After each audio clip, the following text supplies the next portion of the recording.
We're finally here, Laura, Vivi, and Crystal, and we're here to talk about the unfiltered conversations in aesthetics. So I've been doing this for over 10 years now as a provider, 6 of those 10 years, and the landscape has changed for the better, but also for the worse, depending on how you look at it. And with the social media blow up, it's, lots of interesting things coming about. Lots of changes. Yeah.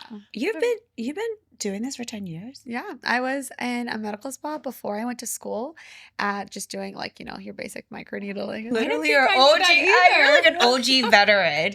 Yeah. My mom actually was one of the lead estheticians at a medical spa before I even went to college, like undergrad. And that was, I'm going to age myself, over 15 years ago. 12. She was 12.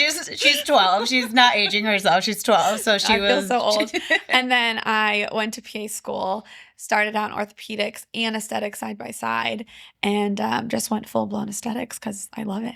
Did you start your practice right away? No, I worked in a few med spas with a plastic surgeon. Great people, just didn't like the way they ran things at times, as I'm sure you guys know, you're both business owners.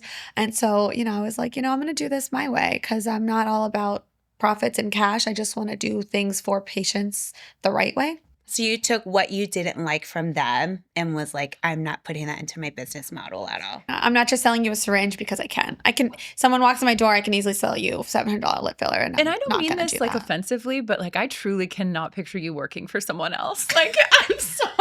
I can't either. She's a little I play nicely. Yeah. I play nice. And I'm very, I don't want to say a submissive employee, but I will do things the way you want until it is going to affect my medical license, because that's more important to me, and 2, the way you deal with patients and the landscape of things. No. So you guys, your turn. Okay. All right, Vivi, let's hear about you. So I have been injecting since 2018. I actually started off as a traveling nurse in California. What was your specialty as a nurse? I did everything. I started off as oncology PCU. Okay. So that was probably the worst 2 years ever.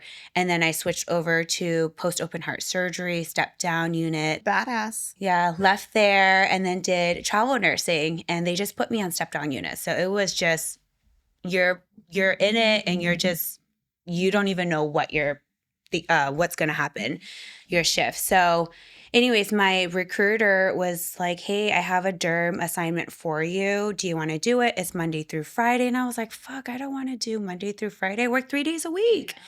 So he was like, I'll give you a nice little bonus. So I was like, all right, let's try it. So I worked at Stanford in dermatology. We did Mohs surgery in the morning, and then we did aesthetics in the afternoon. And that's when it made me realize that I didn't have to take care of sick patients anymore, and that these were people that wanted to be there. They wanted to get better, because when you work in the hospital, you get so burned out because you're trying to help all these people get better, but they don't want to get better. Or, they just feel like they're forced to be there. Yeah, they're forced to feel there, or they've kind of lost motivation to get better. And then you're dealing with your health admins of why you didn't update your whiteboard when your patient is coding. And I'm like, that's literally my last worry right now of what their pain goal is. Yeah, those metrics. We love case management. So I'm like, I'm not updating my whiteboard. I'm taking care of this situation. But yeah, so anyways, I was there and I worked at a med spa while I was in grad school, and then just kind of left and did my own thing, worked for a plastic surgeon for a little bit, and same thing as you, didn't like their business model and just felt a little pushy. Cash cow.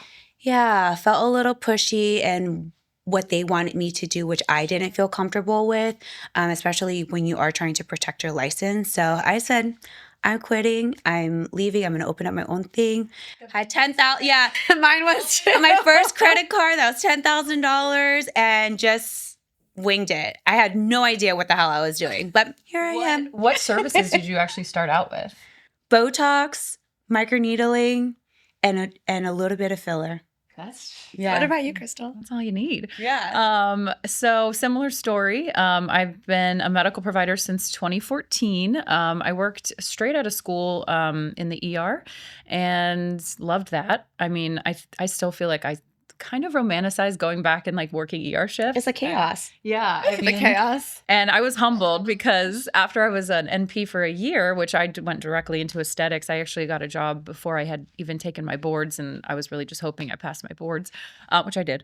And I'm here. I did. You passed We it. passed it. And I went back to the ER kind of a year Now after that- COVID. Yeah, I worked at Winter Park ER for like I do like that 2 years. ER though. Advent Health, right? Yeah, but I went back and I was just like, I don't remember shit. Like they were like, I was like pulling blood and they're like, did you get the purple top? And I'm like, what? They're like, CBC.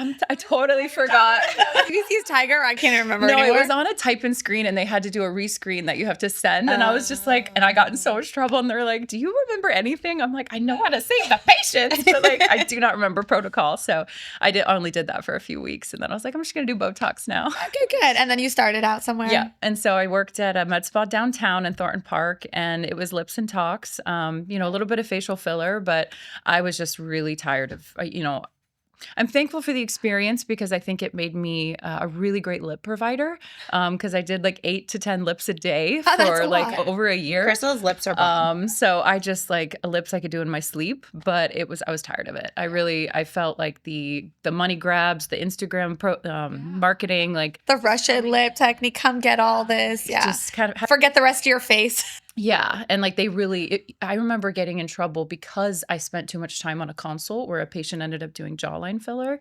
And I remember I got in trouble for it because they were like, you went What? behind on the schedule and da da da da da. And I'm like, she needed chin. Like, what do you want me to do? So it was kind of same experience. Yeah. So we've all been in the industry for a long time and we've seen the good, the bad, and the ugly. Let's tell everyone what we're going to talk about. So our overall objective with this podcast is to really just share information with other providers, patients, anybody who's interested in aesthetics, and just the things that you don't see behind the scenes, unfiltered things, patient stories, things that we deal with as business owners, things that we deal with as injectors that nobody talks about because it is a little controversial and could possibly make somebody hate you or, because at the end of the day, realistically, it's a popularity contest, unfortunately, High school especially on popularity contest. on Instagram, whatever it is. So it's always, and then just how we feel emotionally with running a business,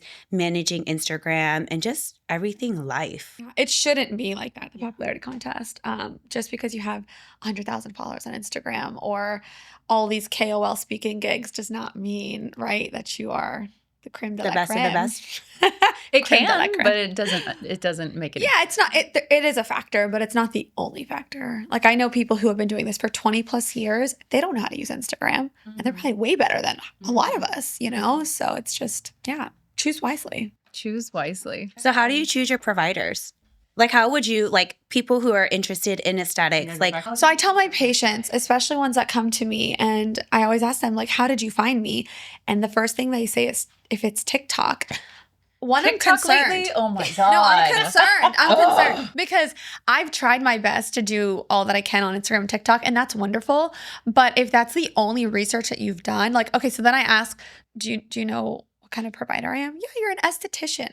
oh my God. Which I'm not. Dr. Crystal. The And I'm just like, esthetician. yeah, but it's like, and I don't mind, it's maybe the woman and whatever. I don't mind you're calling me an esthetician, but you should know that in Florida, I don't know wherever you are in the States, but in Florida, estheticians cannot inject Right. Botox, filler. RNs can't even inject. RNs can't in Florida, right? And so some states they can, and they're very genius providers, but you need to know your state regulations and you need to look that up, talk to your provider before you see them, ask them where they went to school, how long they've been doing this, ask to see their medical license. That's all public information, right? Well, Department of Health has a very easy way in the state of Florida. Again, you have to go and have a license, and on that, you just put the provider's last name, and you can really see, have they had anything against their license? Yeah. Is it active? Is it not active? You have all of the information right there, and you just need their name. And going back to a little bit of that, even if they have something against their license, it could have been something from the hospital a long time ago, something that has no relevance to aesthetics, but it's still important to know so that if that concerns you, you can ask. And if they're not willing to talk about it, that's a red flag. You should be okay talking about things that have happened. Or if someone gets offended, like when someone wants to see my license, which I feel like only once or twice has someone been like, show it to me. I've been excited. I'll be like, this is one of the most expensive accessories that I have. Like, I'll happily show you. If you are asking somebody, they should be so excited to show you. This is my license. This is my certification. This is my where I went to school. How long have you been in school? I'm like, at least 8 years, motherfucker. Like, if Wait, not more, a long time. Plus patient care. They're like, oh, damn, I thought it was just a few years. I'm like, well, it was a few years to get my nurse, and then it was a few years to get my bachelor's, and then it was a few years to get my master's, and then it was 1 year to get my post certificate. Like, and that brings me to my next point of, you know, when patients are price shopping, it's not the cost of Botox. It's the cost of how much Vivi is as a person, how much Crystal is as a person, how much I am. So like experience matters, training matters, all that stuff matters. Skills. So, you know, the social media battles, I'm going to call them. I get it if you have like an event, and I do it all the time. We all do specials and stuff, but your baseline pricing should not be $6.99 Botox. I agree. You should question $6.99 Botox. I mean, even Botox is expensive. Botox is expensive for us to buy. You are not making any money off of Botox brand. So one, if somebody is sharing that they're doing $6.99 Botox, there's, in my mind, there's two things that could be happening. One, they're probably lying to you about what they're actually using. Or two is just they are just trying to get you in so they can sell you on so many other different things and push a sale to make you do things that you don't really necessarily need. Yeah. I mean, let's do the math real quick. The average price of Botox right now is what, $640? Yeah. Like it's $640. Then you have your syringes. Like, and then you have your alcohol swabs. But let's just materials. Do the product. Like, just, sure, let's product just do the alone. product. Product alone. $600. If you have $6.99 Botox, that is $700 of that. So we are making $70 profit on 100 units. Correct. Yeah. And then if you're a business owner, you still have to pay for your provider. You have Supplies, to pay for malpractice. material. So you, at the end of the day, are losing money. So from a business standpoint, that's not a smart business move. So whenever you do see that, you should question, why is it so low? Correct. It cheapens the market, first of all, for us providers, and it just makes you wonder where they're getting their stuff from. We all get it legally here. You know, the FDA approves all of this stuff, not, you know, take that with a grain of salt, but it still is an industry standard, right? The FDA is still an industry standard, no matter how much faith we've lost in them. And if you're injecting something that's not FDA approved, you can lose your license. And there's been a ton of cases that CDC's investigated that of people going to the hospital after Botox. And then patients who are doing the right thing and looking for providers who are credentialed and get the right stuff are now fighting scared. TikTok now for 2 months because people come in and go, I saw this person went to the ER. Exactly. And I'm like, oh. I had a patient I haven't seen in a year. And I was like, where you been up to? I was like, I haven't seen you in a while. She goes, I'm a little embarrassed to tell you this. And I was like, what? She goes, well, TikTok made me believe that I can get paralyzed from Botox. So I just stopped coming altogether because I was so scared that what if this happens to me? And I was like, girl, like that has to only happen if one, maybe there's like some rare genetic, like medical history that you just don't know and it, whatever, that caused that. But it's probably caused by backyard Botox. or something in it. Exactly. And even if that was an issue or a side effect, Botox would literally, they legally have to list all of their side effects that could potentially happen because it has gone through FDA regulations and FDA approvals, and they had to do clinical studies on this. So all of the side effects are listed on there. Mm-hmm. So if it doesn't say you can go paralyzed from the waist down from Botox, I'm pretty sure that's not happening. So let's circle back. So we had a topic, because this will kind of go into it. We've all learned at this point the faux pas of like what you did wrong at the beginning. Mm-hmm. So what are some things, Laura, let's start with you. Like, what is something that you did when you first started that you just like completely were off the mark? I dosed the frontalis muscle the same for everybody based off of the Botox protocols. Not 24 units. 24 units. 24. And the amount of heavy freaking eyelids. Gosh, thank God I never got anybody. I didn't give anybody ptosis, thank God. But patients were coming back and they were like, I feel so heavy. And I'm like, oh. Did you do the traditional M shape? The crown. Oh, the crown. Oh, crown. at least you did a crown. I did a crown. At least I did stay away from the lateral frontalis. I did know my anatomy. And granted, the heaviness didn't last longer than a few weeks because I dosed the bottom portion differently than I did the top portion, but I still had heavy foreheads. And finally, it took me like less than 10 patients, but still those poor 10 patients, my patient zeros. Thank you guys. I did what the FDA said. I followed the FDA. I followed the Botox requirements.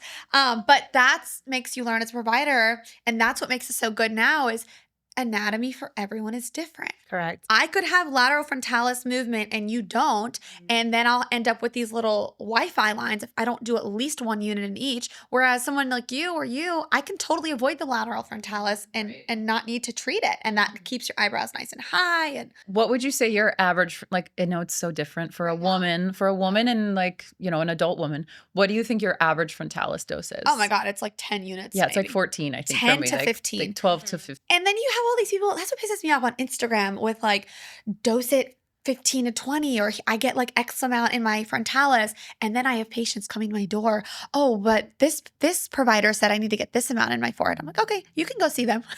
Yeah. Your anatomy is not this provider's anatomy. So like either you trust my expertise, and I say it very nicely, but like you are not dictating your own treatment plan in my chair. I am not that kind of provider. If I was, I'd be selling you anything up the sun, but I'm not. I sell you things. I say no 80% of the time. Yeah. So Or redirect. What about you? What would you say your average is? You're a little higher. I'm a heavy doser. Yeah. that's fine. Most of my patients, I don't care if you're 21. If you need 60 units, you need 60 units. You guys, tanning is back. I've been seeing a Hold lot. on, get the soapbox. Yeah. What's going on? But 60 units total for like Correct. So frontalis alone, and so because I want to make sure patients understand that 10 units is not the norm. You can't come in and get 10 units and leave. She is right about the 60 units. I preach to my patients all the time. I'm like, I don't care if you're 20 or if you're 70 years old. I'm treating you based off of your anatomy and how strong your muscles are. So when I have my 21-year-olds who are coming in, they're like, oh, I want baby Botox. Yeah, oh my God, I hate that word. My friend just told me she only did 20 units in all these areas. I was like, girl, no. I said, it'll look pretty for 4 weeks and it's gone. Correct. Dose equals duration. But on average, I would say forehead, I definitely do around 10 to 15. I do have some patients that have a lot stronger frontalises for females that I do on the upper 20s. Mm-hmm. But it's really I always say, yes, you really build to it. And then I say, hey, let's do a little less. And I have some girls who like it frozen. I like my forehead frozen. I want 20 units in my forehead. And so it just really depends. But at the end of the day, those are conversations that you have with your patients and their individualized treatments. The frontalis is the hardest area to treat. Absolutely. The hardest, because especially the ones that have hooded eyes, that want a brow lift, but all their wrinkles are gone. I'm like, girl, you can't have all three. I'm like, you got to pick one. You got to pick one. I said, do you want to have all your wrinkles gone and no brow lift, or do you want a brow lift and some wrinkles? Right. So that's a hard educational aspect of it when you are teaching your patients about treating the forehead muscles. I just want to touch on that quickly too, because I don't want people to get confused that they can come in any of our chairs and the baby Botox thing is like 10, 20 units. That's one muscle group for me. Mm-hmm. Sometimes, like she said, the frontalis can go up to 18 to 20. For me, really, it adds up in the glabella because of how many muscles are there, and the crow's feet because of the recruitment of how strong sometimes it can be. But yeah, don't think that baby Botox is going to get you long-lasting results. Dose equals duration at the end of the day, and you need to listen to your provider's recommendation if you trust them, which you should have vetted them before going to them so that you can trust them. Okay, I think we had the faux pas. The what? The faux pas we talked about, like when you first started in business, Laura mentioned the dosing. Like, what about for you? Is there anything that you did first out with Vamped? I was really, really conservative. I was really scared to do a lot. Yeah. Only because whenever I wasn't scared when I worked with other providers and like worked with a plastic surgeon because you have that sense of support and cushion. Right. But when I was by myself, and this was before I knew anybody in the industry, it was literally me, myself, in my little 60 square foot room that I'm still working in. So it's just, It's all you need. yeah. So it's just, I was more conservative, you know, and then I was just always like, hey, let's just do a little bit. I'll add a little bit more until you can actually trust the product that you're injecting with.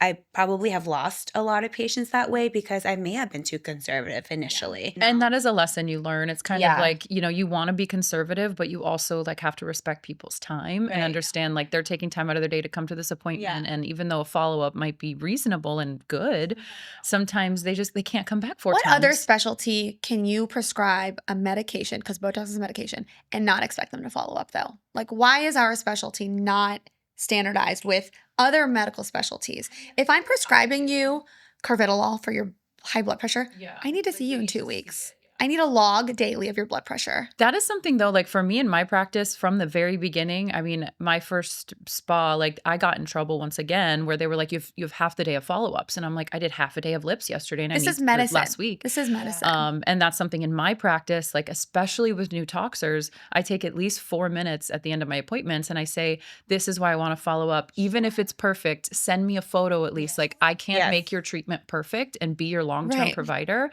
unless you really give me the opportunity to see how this result looks. Yeah, because if we need to tox you more later on. You might love it, but I might want And to then change they it. might, and especially if it's their first time, they don't know what it's supposed to look like. Correct. So it's like you want to They make look sure great. that it does like, Could you look better? yeah. I'm like, there's like a little movement right here. Let me fix that. But it's very true. We should always do a follow-up. I always do a follow-up, especially if it's a new treatment, even if it's my patient that I've seen for a long time, but it's a new treatment. I was like, I'll see you in 2 weeks. And if they can't make it, then I do a virtual. I was just saying, I do Right. a lot of virtuals, you know. If they want more talks, I have them let me know because I usually do them at 2 weeks.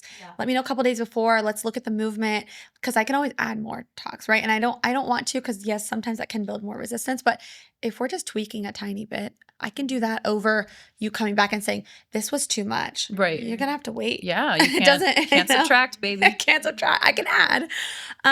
So yeah, I think there's a lot to talk about. Lots of patient stories. Ooh, and that brings us into a call, our Yeah. call for content. Yeah. So we want to hear from you guys. Like we want your stories. We want, you know, to have people on the show with us and we want to really kind of hear from you. And the craziest things, the most controversial things, the most disappointing or Yeah. even the happiest things. Any story that you want to share. Whether it's cringe, embarrassing, a good story, a happy story, if your injector made you feel like you can conquer the world again, or if you've had a bad experience, and then tell us why. We're excited to hear from all of you guys. Yeah, even our providers too. So give it to us all so we can share them on all of our episodes. Providers for sure. Yeah. Yeah. What are you guys doing for Halloween? Working. Life of a business owner. We are closing at 4. Okay. Excited. Good. So we're doing like a little Halloween toast. I got him a little like oh, gift on bag. Friday? On Friday, yeah. What about you guys? Yeah, come on over. Yeah. What about you guys? You turn off the lights. Laura doesn't pass out candy for Halloween, you guys. So make sure you go egg her house. Okay? One year I was with a friend and we were having our little party inside and she ran out of candy. She had like, I don't know why, boxes of ramen noodles. They loved it. No, I swear. If she's going to watch this and like comment and die laughing because it was the most fun we've had in Halloween all year. The kids were saying, "Oh, we heard you guys have ramen. Can we have one?" Yeah, sure. Them kids love the vintage stuff. You know what I mean? They have their Polaroids and their ramen and they're happy. It was so funny. I can't compete next to my next door neighbor. Oh yeah, she has She literally has like a haunted house, and I have like 3 inflatables that I got at a garage sale. My bestie Jess is like that. They have like a literal 3-story tall like figurine in their lawn, and I'm like, tense. I'm like, it scared the shit out of me. My garage is only so big. I know. I don't. storage unit. Yeah, with the rest I of their don't stuff. know. Just Yeah. if they Christmas go all stuff. out for Halloween, they probably go out for Thanksgiving and Halloween. No, Christmas is like literally like the North Pole at her house. Yeah, I do Christmas. My tree out is almost ready to go up, to be honest with you guys. Right? No, it's too early. Thanksgiving first. No, a lot of people do that before Thanksgiving. I just love Thanksgiving so much, and we'll talk about that. But Turkey Day is my favorite. That is the one holiday that like my family all like we kind of scatter. I have 4 sisters, so like we have a lot of in-laws. I don't have in-laws yet, but they do. And so Thanksgiving is the one day like all my sisters, my parents, we have some family friends, the Swifts come over, and like we just every year we can count on it, and I love that. Thanksgiving is a great way to get together. However, it's actually a really bad holiday. Oh, yeah. It is not okay. No, the amount of hospitalizations after Thanksgiving's real. Okay, that's No, CHFers I'm talking don't about, like, eat too the much history salt. of we're still talking about Thanksgiving. medicine. Okay.